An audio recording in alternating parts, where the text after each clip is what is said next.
Matthieu, chapitre 26.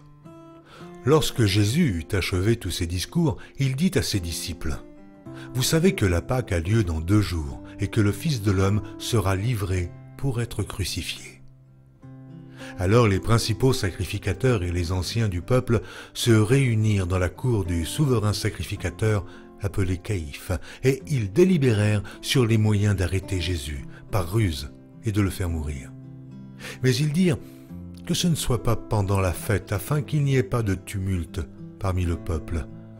Comme Jésus était à Béthanie, dans la maison de Simon le lépreux, une femme s'approcha de lui, tenant un vase d'albâtre qui renfermait un parfum de grand prix, et, pendant qu'il était à table, elle répandit le parfum sur sa tête.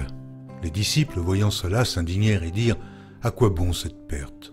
On aurait pu vendre ce parfum très cher et en donner le prix aux pauvres. » Jésus, s'en étant aperçu, leur dit : « Pourquoi faites-vous de la peine à cette femme ?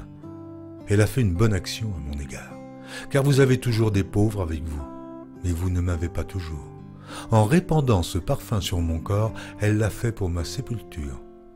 Je vous le dis en vérité, partout où cette bonne nouvelle sera prêchée dans le monde entier, on racontera aussi en mémoire de cette femme ce qu'elle a fait. » Alors l'un des 12, appelé Judas Iscario, alla vers les principaux sacrificateurs et dit : « Que voulez-vous me donner ?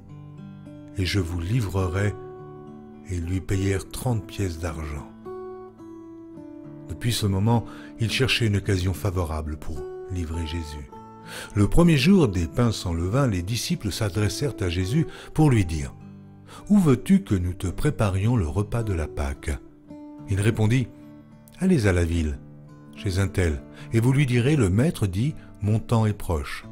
Je ferai chez toi la Pâque avec mes disciples. » Les disciples firent ce que Jésus leur avait ordonné, et ils préparèrent la Pâque. Le soir étant venu, il se mit à table avec les 12. Pendant qu'il mangeait, il dit : « Je vous le dis en vérité, l'un de vous me livrera. » Ils furent profondément attristés, et chacun se mit à lui dire : « Est-ce moi, Seigneur ? » Il répondit : « Celui qui a mis avec moi la main dans le plat, c'est celui qui me livrera.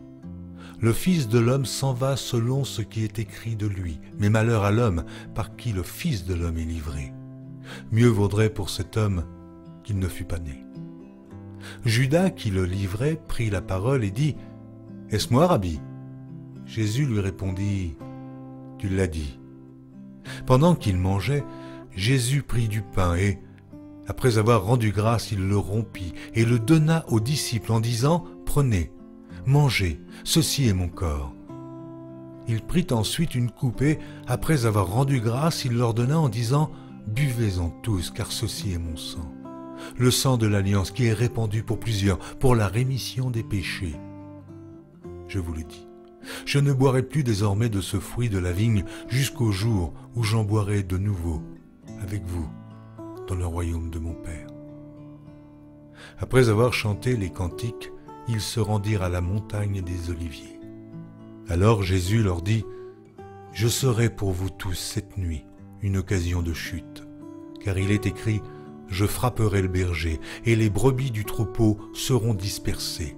Mais après que je serai ressuscité, je vous précéderai en Galilée. » Pierre, prenant la parole, lui dit : « Quand tu serais pour tous une occasion de chute, tu ne le seras jamais pour moi. » Jésus lui dit : « Je te le dis en vérité, cette nuit même, avant que le coq chante, tu me renieras 3 fois. » Pierre lui répondit : « Quand il me faudrait mourir avec toi, je ne te renierai pas. » Et tous les disciples lui dirent la même chose.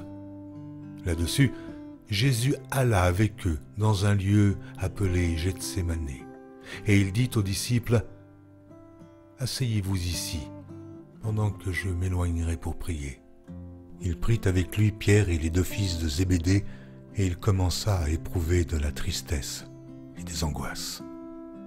Il leur dit alors : « Mon âme est triste jusqu'à la mort.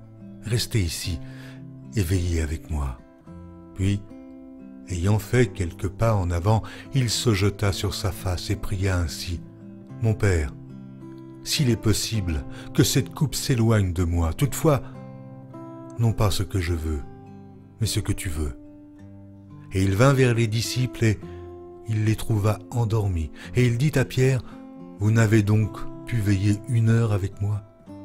Veillez et priez, afin que vous ne tombiez pas dans la tentation. L'esprit est bien disposé, mais la chair est faible. » Il s'éloigna une seconde fois et pria ainsi, « Mon Père, s'il n'est pas possible que cette coupe s'éloigne sans que je la boive, que ta volonté soit faite. » Il revint et les trouva encore endormis, car leurs yeux étaient appesantis. Il les quitta en s'éloignant, il pria pour la 3e fois, répétant les mêmes paroles. Puis il alla vers ses disciples et leur dit, « Vous dormez maintenant, et vous vous reposez. Voici l'heure est proche et le Fils de l'homme est livré aux mains des pécheurs. Levez-vous, allons. Voici celui qui me livre s'approche. » Comme il parlait encore, voici, Judas, l'un des 12, arriva, et avec lui une foule nombreuse, armée d'épées et de bâtons, envoyée par les principaux sacrificateurs et par les anciens du peuple. Celui qui le livrait leur avait donné ce signe, « Celui que je baiserai, c'est lui, saisissez-le. » Aussitôt s'approchant de Jésus, il dit, « Salut, Rabbi !» Et il le baisa. Jésus lui dit, « Mon ami, ce que tu es venu faire, fais-le. » Alors ces gens s'avancèrent, mirent la main sur Jésus et le saisirent. Et voici, un de ceux qui étaient avec Jésus étendit la main et tira son épée. Il frappa le serviteur du souverain sacrificateur et lui emporta l'oreille. Alors Jésus lui dit, « Remets ton épée à sa place, car tous ceux qui prendront l'épée périront par l'épée. Penses-tu que je ne puisse pas invoquer mon Père, qui me donnerait à l'instant plus de 12 légions d'anges? Comment donc s'accompliraient les Écritures d'après lesquelles il doit en être ainsi? » En ce moment, Jésus dit à la foule, « Vous êtes venus comme après un brigand, avec des épées et des bâtons, pour vous emparer de moi.